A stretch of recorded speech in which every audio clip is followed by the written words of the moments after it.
So join me for a green smoothie and a talk about trusting white people. This is a world premiere. This is a world. Hey, so good morning. So I thought today I'd talk a little bit about a few things that have been going on with me and kind of in the country. I don't know if folks have been following the news, but it looks like we have a few new appointees to Donald Trump's cabinet, one of them being Jeff Sessions as the Attorney General. So folks who aren't aware, the Attorney General is basically the lawyer of the United States. If anyone sues the United States, or the United States were to sue another country, I suppose, the Jeff Sessions would be the lawyer in that case. But he's also, primarily an advisor to the administration on legal matters. Some of the problems that people have with Jeff Sessions is he seems to be anti-gay, he seems to be anti-immigrant, he seems to be anti-women's right to choose. He's been, quoted as saying things like, well, I really liked the Klan until I found out they smoked pot. So, and who's to say whether he was joking or not, but if that's kind of his thought process, or if, his thinking anyway even leans in the direction where he could even think of the Klan as, tolerable, we may, that might be signal some warning signs for African Americans. So basically all the things that we've been concerned with over the past weeks since Trump's stepping into office, since his inauguration, have come to light, and they're certainly coming to light in terms of his cabinet picks. We also see the Exxon, the former CEO of Exxon, being placed in the role of Secretary of State, and the name is escaping me right now, but there's a lot of information to hold right now, so you'll have to forgive me for not being, this is not a news channel, but those things are also problematic. One, because this is someone who has benefited from oil as the primary means of building their own personal wealth, and now this person is going to be, making decisions about our, foreign policy. So we'll see what comes there. Anyway, again, I'm not an expert, a political expert or anything. I don't claim to be, but I'm just kind of keeping my eye on what's happening. I got shared a really interesting video talking about when democracy starts to crumble, we see fascism take its place, and this is what's happened historically. And I'm going to put a link to that video because I think it's something to give some serious thought. And even if we're not moving into overblown fascism in the same way that the country has been influenced by socialism with programs like Social Security, and even our military is a social program, we might see the country being more greatly influenced by fascism, just influenced by fascism.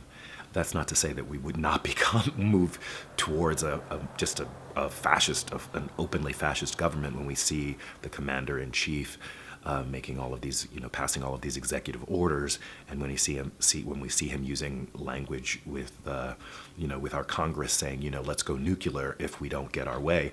Those are things to be concerned about, and so those are things that are on my mind today.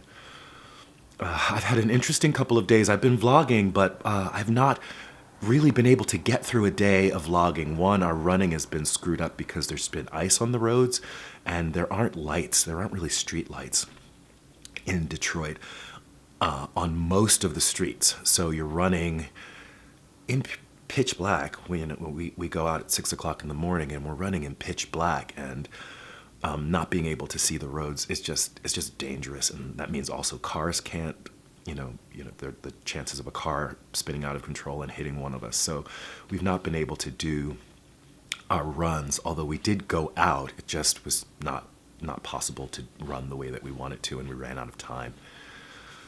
So the vlogs have been kind of, but I might include some footage from one of the vlogs at the end of this video, or I might include footage from the vlogs at the end of this video, just so you guys can catch up with me.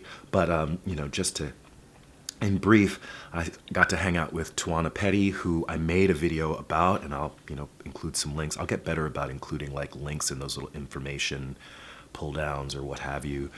So with Tawana Petty, and that was pretty awesome in the morning. And she mentioned that at the Box Center, which is only a couple of blocks from my house, Bill Ayers, who is a longtime activist who people may recognize as one of the members of the Weather Underground, which is likely a very controversial organization to a lot of people because of the acts of sabotage that they committed back in the 70s. But he was giving... he was a part of a conversation at the Bog Center with some pretty amazing people from the grassroots organizers from Detroit. So it was great to be there and be in a conversation and talk about a lot of these things that are on people's minds. And what's interesting is, I don't know, I really do hope that when conservatives get together in spaces and talk about the changes that they'd like to see in the world. So clearly no one's happy with the way things are, which this is the excuse that's given for why Donald Trump was elected to the office of the president, because people want to see change. And so the understanding is that, people aren't satisfied with the way things are. And I wonder if when, these conservative groups, I don't know if the alt-right, white nationalist, anyone, if when people get together, if the conversation is about the world they want to see, and if the world they want to see is one based on, people supporting each other, caring for each other, being part of a loving community, because that certainly was the tone of this conversation. And certainly the idea of violence came up, and the room unanimously was one with who wanted one of focusing on nonviolence, even to the point of when people are coming at us with ideas that go against our beliefs, really focusing on what it is that we can teach that person and what it is that we can learn from that person. And that was something that Bill talked about very specifically. Bill was actually pretty amazing to listen to. I was surprised at the nature of the conversation, considering his background as part of an organization that did use forms of violence, not against people, but against property, the destruction of property. And people, there were people inadvertently injured in one instance, and people went to prison because of it.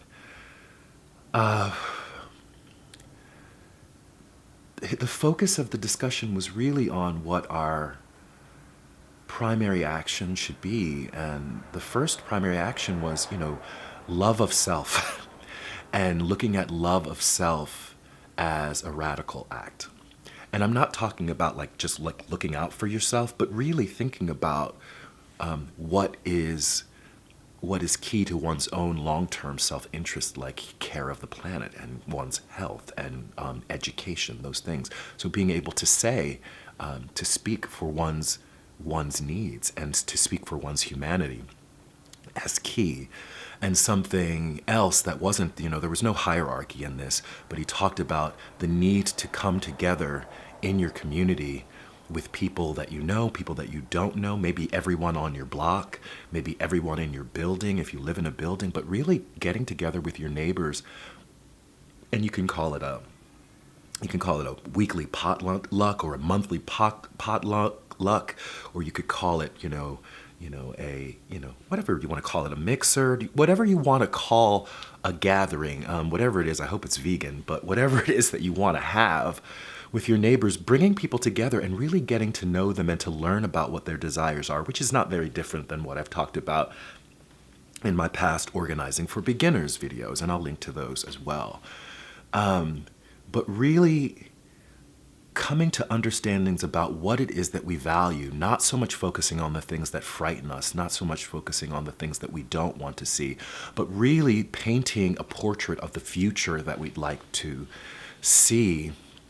A few people who were at the gathering, and one of them was Shay Howell, who is a longtime activist, and she worked very closely with Grace and Jimmy Boggs for a very long time. In fact, if you see the documentary on Grace Lee Boggs, Shay is one of the people who was part of the conversations in Maine.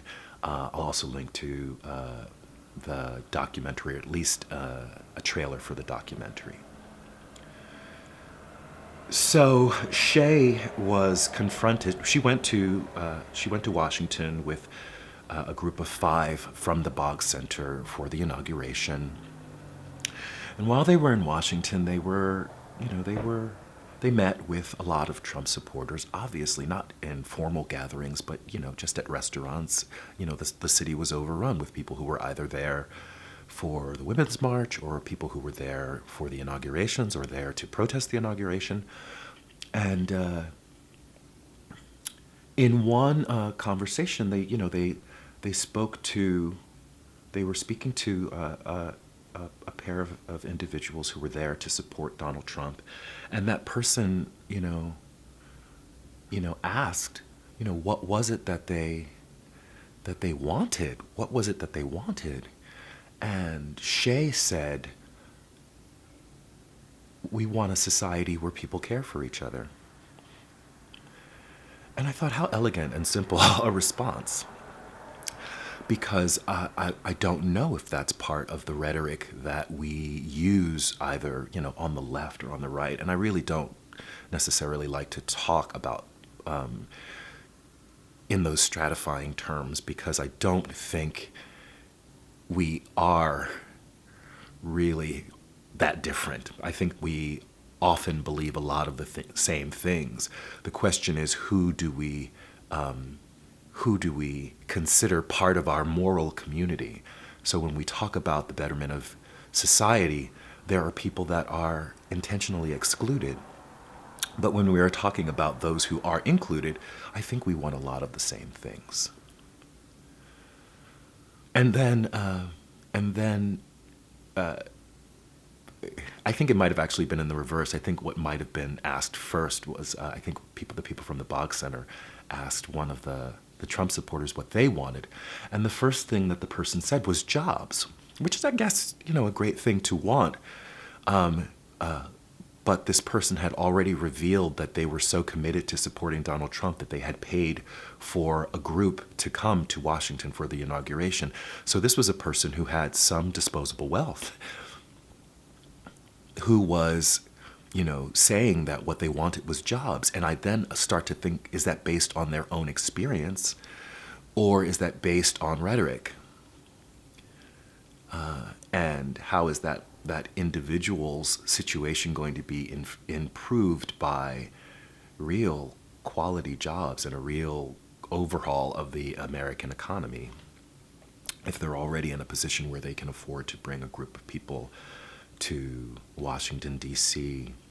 for the inauguration? And then again, thinking beyond just, jobs are a solution to a problem. And that problem has to do with the distribution of resources in this country. And jobs are how we manage the distribution of resources. And again, with the link that I'm going to include to the talk about crumbling democracy, crumbling capitalism turning into fascism, there actually have been examples in the United States when we realized that, using traditional systems of distribution of resources weren't going to work. Like after the Depression, And we saw, during and in wartime as well, when we see things instituted like rationing programs in the United States, where we realize that resources are low, and if we simply let those who have the money to pay for them get them, you're going to have a very small minority of people with access to food. And then what will happen? The understanding is that the people would revolt. And so the country steps in and says, hey, we need to figure out a way to make sure everybody gets at least enough to live, or we're going to have a problem on our hands. So the fact that we find ourselves so married to our, traditional systems of capital exchange for the distribution of resources is flawed and not necessarily even consistent with what has been demonstrated as the values of our country. So, something to think about.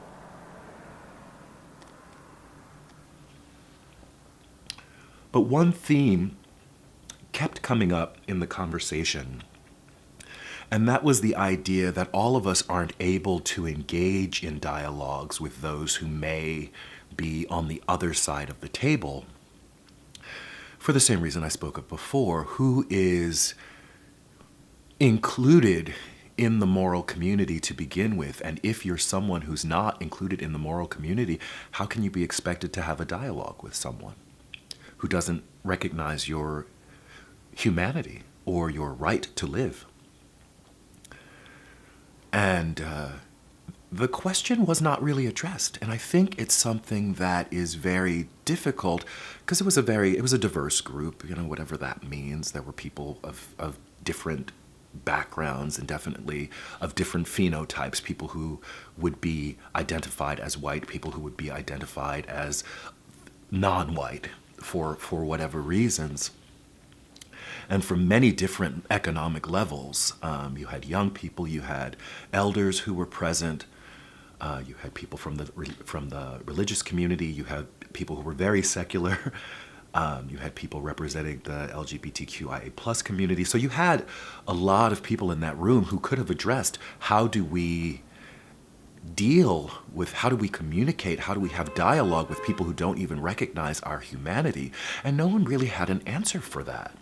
And this, to me, goes back to something that I have been feeling for days, and some of it is connected to the video that I made earlier in the week, although I'm not bringing that stuff back up, but it does connect to this idea of what it means to be an ally and to really understand our social moment and to really understand that we are not all safe in the same way. And I'm talking about, like, physically we're not safe when we see, Muslims under attack, mosques being burned, people being shot and killed by radical white nationalists who insist that the United States be reserved for white people, and to understand that is part of a strategy that was put in place in the mid 17th century to prevent class solidarity, and to understand in some ways that whiteness was, oh my goodness, I don't know how to say this. Whiteness was, it was a responsibility. Whiteness wasn't simply the color of your skin. Whiteness was the role that you were asked to play in the subjugation of other human beings. And it was a call to order. And now it's almost as if whiteness seems to exist in this benign, people feel that whiteness is just, it's this benign fact that people just are white. But white, it would have been, it's not much different than saying I'm a liberal or I'm a conservative. It was an accepted, it was an identity that was taken on. It wasn't an identity that people were born with. It was taken on at one point. And for those of us who understand what whiteness itself represents as a symbol of the repression of those who are not considered white, how is it possible to look at whiteness in any neutral way?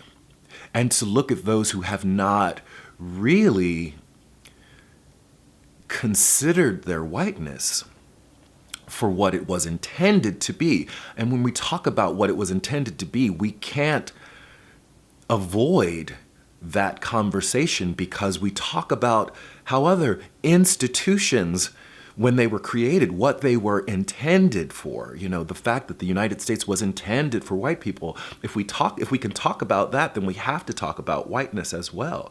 If we talk about the Constitution and what the Constitution was intended to do, we have to talk about whiteness and what whiteness was intended to do to others. And so comes this idea that, you know, how can we be expected to, without scrutiny, simply accept people who identify as white as allies? How can we expect that people, non-white people, understanding what whiteness, the intention behind whiteness, don't have negative feelings towards whiteness? Not white people, but whiteness. And so those who embrace whiteness, those who, hold on to whiteness as an identity other than the way that they might be identified by others, but to hold on to whiteness and say things like, I'm white and I'm proud, that's a politically charged statement that does not mean the same as I'm black and I'm proud, or I'm anything else and I'm proud. To say I'm white and I'm proud without acknowledging what white has come to represent symbolically in the world is a very reckless thing. And again, I'm not talking about any individual that might be identified as white, but whiteness itself.